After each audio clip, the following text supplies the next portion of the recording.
All right, let's jump right into this explainer. Today, we're decoding what I can only describe as a beautifully dark, deeply fascinating, and incredibly theatrical epic fable. We're looking at a classic tale of order versus chaos, all wrapped up in this rich Gothic mythology. But here's the real kicker. We're actually going to use this incredible narrative to understand something very real and honestly very pervasive in our daily lives: the suffocating dangers of rigid corporate management structures. Seriously, we're going to see how the obsessive need for absolute, unwavering control can literally become the exact thing that destroys an organization from the inside out. So our story centers around a figure known as the Last Thinker. And to really understand him, you kind of have to get inside his head and understand his worldview. The Last Thinker looked out at this vibrant, swirling, entirely unpredictable universe of ours, and you know what he saw? He saw a meaningless error. To him, all that beautiful, chaotic energy was just a tasteless broth of motion. And why? Well, because the Last Thinker possessed this deep, hollow fear of cosmic chaos. He was absolutely terrified of the unpredictability of reality. The stuff you just couldn't pack into a neat, predictable little box. Act 1. The fear of cosmic chaos. Every great fable has a driving force, right? And here, it's that terrifying dread of the chaotic unknown. So let's clearly define our central character. The Last Thinker is this creature of pure, cold intellect. His ultimate goal is to impose what the text calls static control over the void. He desperately wants to take the messy mischief of reality and completely replace it with a permanent, unchanging blueprint. Now, I really want you to connect this quest for static control to an environment we probably all know too well. Think about that corporate urge to micromanage every single unpredictable element of a team or a project. We're talking about the manager who creates, a 10-page spreadsheet just for a creative brainstorm, simply because they cannot stomach the natural, messy mischief of human collaboration. Act 2. Forging the Cosmic Creed. Because wanting control's one thing, but actually getting it, that's a whole different story. To build his empire, the architect, which is another name he goes by, creates this alliance of order. He literally partners with psychological entities. First, you have the creed of the mind, representing the id, or our foundational drives. Then, you've got the truth-telling monster, representing the superego, or rigid rules. In our corporate metaphor, this is exactly like a leader aligning foundational business drives with incredibly strict compliance and restrictive rules. Together, they author a completely inescapable system. And the result of that powerful alliance is the creed of the cosmic mind.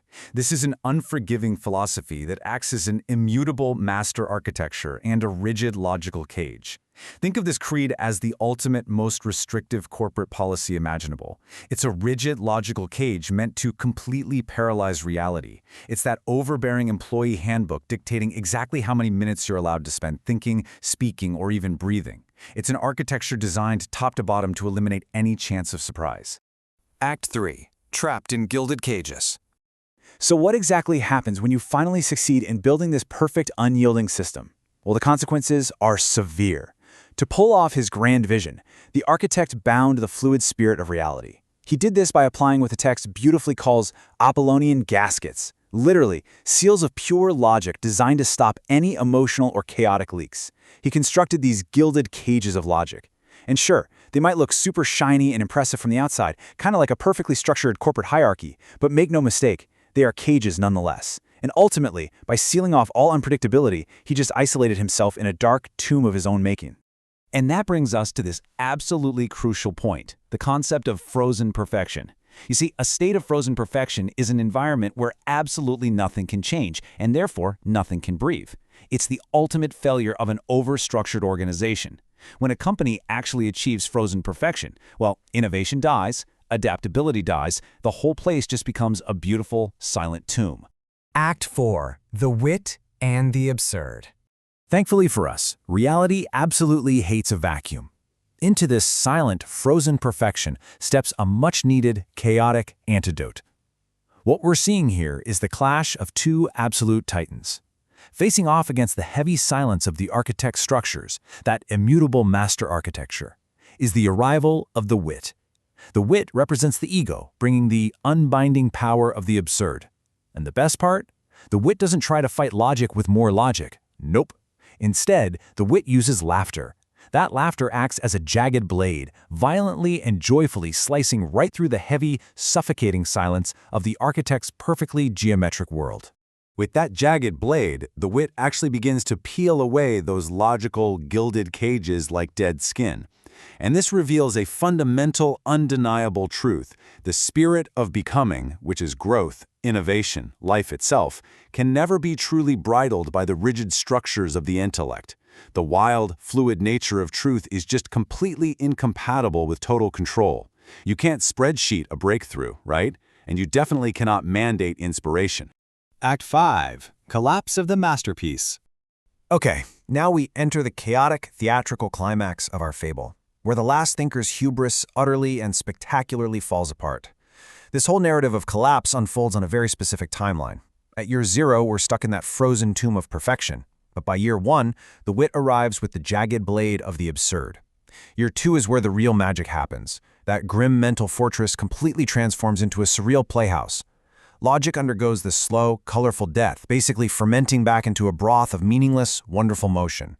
And finally, by year 3, we arrive at the grave dance upon the ruins.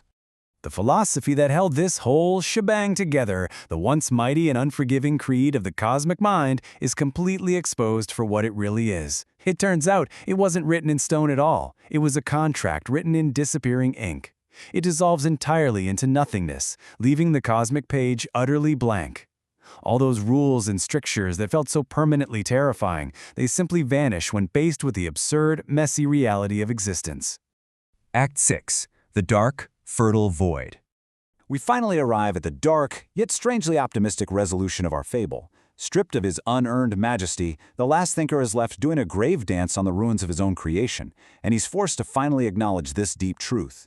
The spirit moves only within the dark, fertile ground of the void. So what does that mean for us? Well, it means that true progress, true creativity, and that spirit of becoming actually require a messy, unpredictable, and fertile environment to thrive. Chaos isn't the enemy here. It's literally the soil in which new ideas grow. So, I want to leave you with this thought. Look at the structures you enforce in your own life or in your own workplace. In your pursuit of perfect logical order, in your drive to micromanage the unpredictable and silence the messy mischief of reality, are you really protecting your organization? Or are you actually building a tomb of your own making?